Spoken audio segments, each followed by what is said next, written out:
Netherlands. Oh, fantastic. Welcome to London. Okay, cool. Has anyone here been to the Shard before?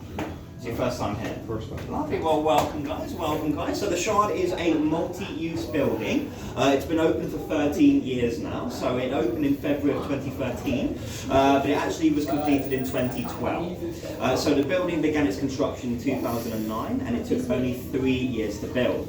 Now, it was designed by two men, a man called Renzo Piano, who is an Italian architect, and also a man called Irvine Seller, who is a British property developer.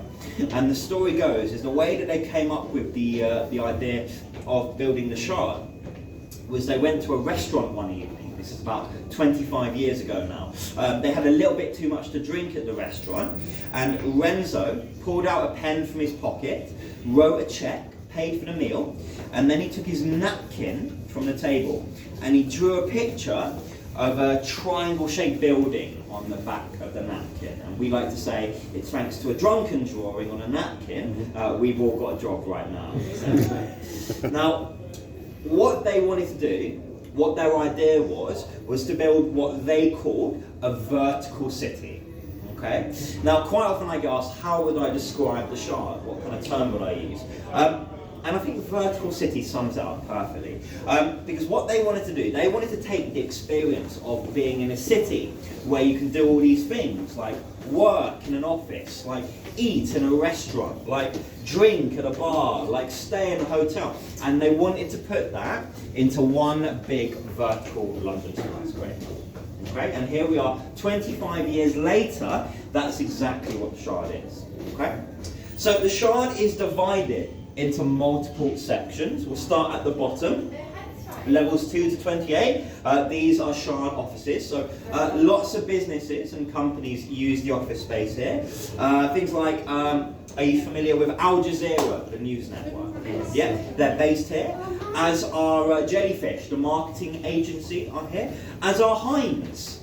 You know Heinz ketchup, Heinz baked beans? Not a lot of people know this, but they have their UK headquarters right here in this building.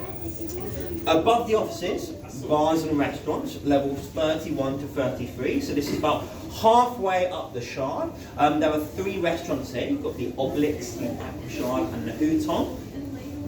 Above that is a hotel, levels 34 to 52. The Shangri-La Hotel and Spa. So this is a beautiful 5-star luxury hotel. There's a gym there. There is a swimming pool as well, a swimming pool with a view. And they've got their own bar called the Gong Bar. Residences, levels 53 to 65. Now, one question I'm always being asked is if people live inside the Shard. And when people ask me that, I always give them 2 answers. I always say, well, you can live here. So, levels 53 to 65.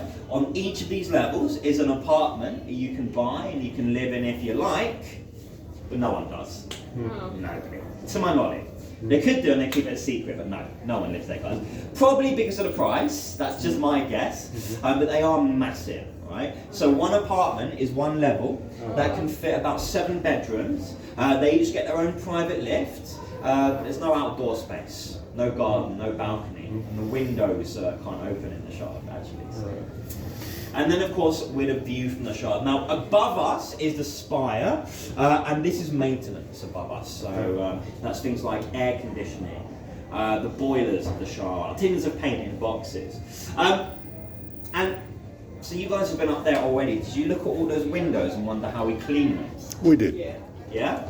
I did it. Very important question. So we've got a very small window cleaning team here. Small because no one seems to want to apply for the job. And what they do is they have to climb the spire.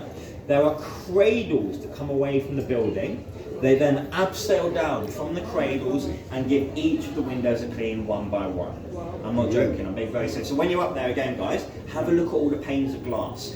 There are a total of around 11,000 glass panels on this building. Are they cleaning it the full year round then or something? Yeah, it's a full-time job. So it takes 3 months to clean the windows, and they get cleaned every 3 months as well. So when they finish, they just climb back up and they start all over again. Wow. It's a bit like painting the Forth Bridge. Yeah, absolutely. We've got vacancies as well, if anyone's interested. So another question I've always been asked about the building is, does the building move? Right? And I'm always being asked that. And actually, yes, the Shard can move. So technically, the Shard is a pyramid. So where we are here is at a very narrow point. So when it gets to a certain level, it does naturally begin to sway. So immediately under us, there's this big steel truss. And what that does is not necessarily stops the movement, it actually controls it. So the Shard is actually designed to move, and the whole thing can sway up to 50 centimetres, which is quite a lot, but we'd never be able to feel it. Now when people come up to me and they say, does the building move? I can feel it move. I always have to explain to them, well, you're right, it can move, but what you've got is a bit of vertigo right now. Yeah. It's either that or they've had too much champagne at the bar, but normally it's vertigo, because what you need to remember, we're not used, well I am, but you guys are not used to being this high up. Those lifts that brought you up here move at a speed of around 6 meters per second, 244 meters high. Now I do that every day, but you guys are. So if you do experience movement today, guys, it's not the building movement, it's just a touch of vertigo. So right now you're about 244 meters up.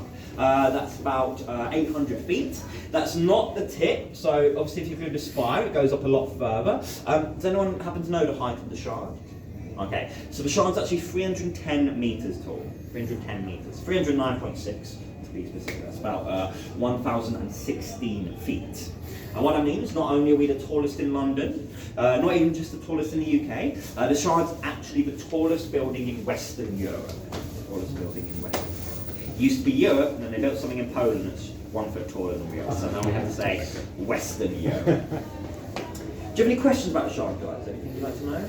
Does anybody in particular own it? Who's it owned So by? it's 90% Qatari owned, so some very rich Qatari investors own the majority. The other 10% is owned by Irvine Sellers Property Group. So Irvine Seller was one of the men at the restaurant. He's sadly not with us anymore, but his property group do own a very small chunk of it. But because Qataris funded the Shard, essentially, they own the majority of the building today. Wow. So technically, they own the apartment, so they could live there if they wanted, but they don't. Okay. Yeah. What's the sort of square meterage of glass on it? Oh, that's a great question. It's the way we're told that is a number of football pitches. It's, right. I think it's 3, something like that. But I can't remember exactly, I'm afraid. But yeah, a lot. Wow. Impressive. Thank you very much Yeah, indeed. no worries Thank at you. all, guys. Much appreciated. So I'll be up in the gallery.